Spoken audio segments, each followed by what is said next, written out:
Yes, ndagarutse hano kuri Ultimate Stories, ndabasuhuza aho muri hose. Nanone ninjyewe icyo kunywa kitabura ku birori, mode cyangwa Modest Wonzi, icyo wanyita cyose izina ryanjye ko waryumva. Ndagarutse hano Ultimate Stories, aho tubazanira major stories, exclusively non politics. Yes, icyo kunywa kitabura ku birori. Hasi muri description mfiteho TikTok account, Mode the Emperor, wangeraho naho tukareba ukuntu ibintu dukomeza kubigenzura neza. Noneho ubu ngubu ndaje mba natarajya muri major stories, mba nabateguriye. Ndabanza kubasuhuza aho muri hose.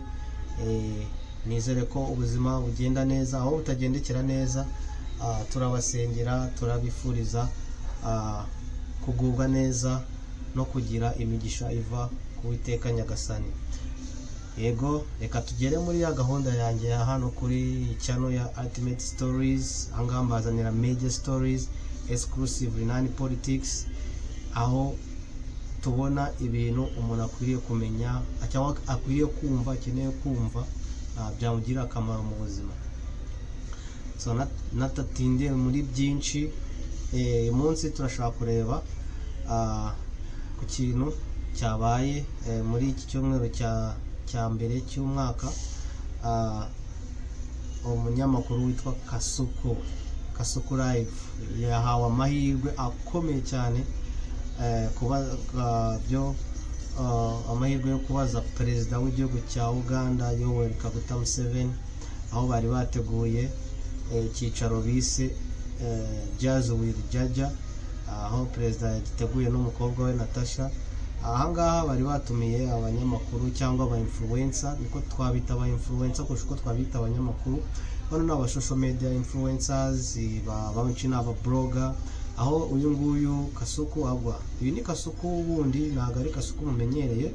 Shout out to Jay Squeezer, big shout out. Ariko uyu nguyu mbabwira n'uwundi nawe ukora nibisa n'ibya Jay Squeezer, aho akora ku magosipi abereye muri music industry, cyane cyane muri Uganda no hanze ya Uganda bitewe n'ibigezweho. Dore ko abahanzi bo muri East Africa ubu ngubu nabo bafashe intambwe ikomeye cyane, basigaye bari international.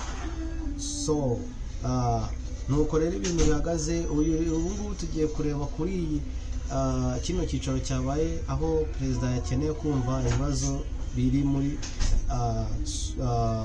content creation cyangwa aba content creators bahura nabyo, bano ba social media influencers.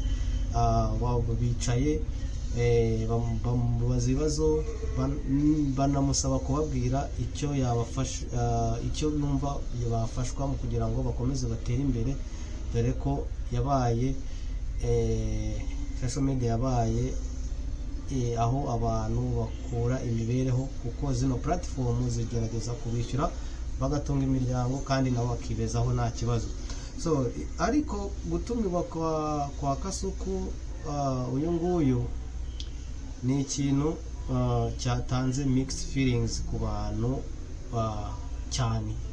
Bamwe abantu bibazaga Kasuku tuzi nk'umuntu uhora mu bintu by'ama gossip, gutanga amakuru y'abahanzi, gutanga ibintu byacitse, byacikiye, byahiye, byashyuhiye, ibintu nk'ibyo byose, agatwiko, kandi ugasanga abantu baragerageza kumukurikira cyane, ugasanga ni umuntu ufite ijambo mu byerekeye na content creation, akaba yubashe cyane ku buryo yageze no ku rwego aho perezida recognizing, he was recognized by the president of Uganda, and he was invited to be one of those guys who are going to be asking questions. Abantu benshi bari bazi ko ari bwabe kuri pano ya Kasuku Live, aho ari we wenyine uraza kuba ubaza ibibazo basically one on one, ariko siko byari bimeze. Bari benshi nk'abanyamakuru nk'uko tubibona mu Rwanda, aho aba social media influencers, bloggers, aho nabo bajya mu rugwiro iyo perezida w'igihugu yabakiriye. So ariko ahangaho uyu Kasoko byagaragaye ko byari professional kandi ntabwo ari umuntu wamenyereye kuba umu professional, umuntu ukora mu magosipi wiyambara uko nguko bihwanye n'ibyo entertainment, ntabwo ari ukwambara amakositime. yambaye kositime, abantu batunguwe cyane batunguwe kubona Kasoko rwose yambaye kositime aricara rwose neza, bazibazo by'aba politicians, bigaragara ko ari umuntu nyine nawe uri seriye mu buzima, mu bintu byo kureba uburyo igihugu cyubakwa cyangwa no kuvugira bagenzi be bakora content bakazishyira ku platforms nka za YouTube, TikTok, zino nyine platform ubona zikomeye abantu bajyaho cyane, baba bashakaho gashyashya, habitse iki, habaye iki, uno yavuze iki, ibiki muri weekend, habaye iki, uno yavuze ibiki, ibintu nk'ibyo nyine bibera kuri social media cyane cyane kuri TikTok. So uyu Kasoko rero ugasanga abantu bari kuri bagerageje gukurikira Chat with Jaja, abenshi Kasoko amaze kubaza ikibazo bahise banyerera, ntawamenya aho baciye ku buryo Chat with Jaja yasigaye abantu bake bari kuyikurikira I think online. Ariko ni ibintu bishimishije.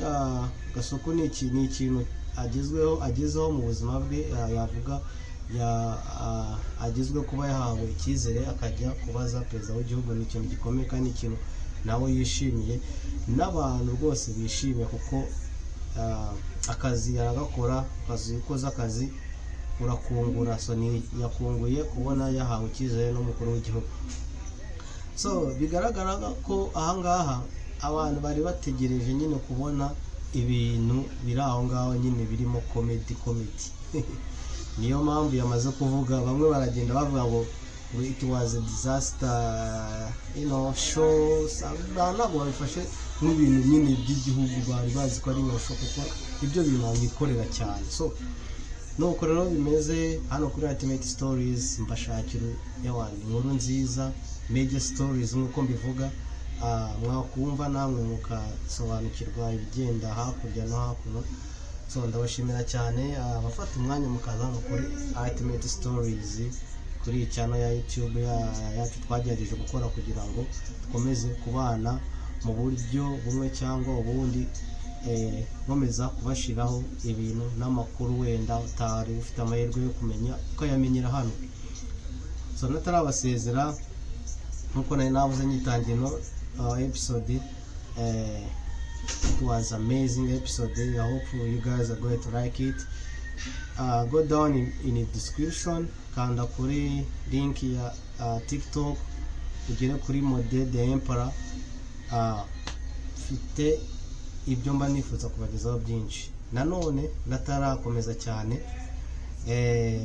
umuntu ufite gahunda yo kujya gutura muri Amerika, ubipanga ubitekereza, uriyo ukiri mushyashya utarasobanukirwa umva ibintu ngo credit, ngwino kuri ino channel.